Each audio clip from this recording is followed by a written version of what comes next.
اللہ کے نام سے شروع جو نہایت مہربان ہمیشہ رحم فرمانے والا ہے۔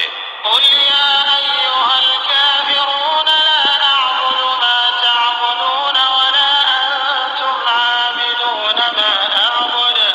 آپ فرما دیجئے اے کافرو، میں ان بتوں کی عبادت نہیں کرتا جنہیں تم پوجتے ہو، اور نہ تم اس رب کی عبادت کرنے والے ہو جس کی میں عبادت کرتا ہوں، ولا أنا عابد ما عبدتم۔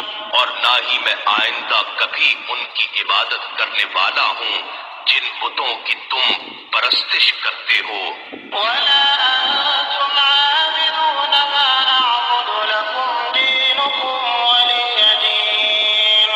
اور نہ ہی تم اس کی عبادت کرنے والے ہو جس رب کی میں عبادت کرتا ہوں، سو تمہارا دین تمہارے لیے اور میرا دین میرے لیے ہے۔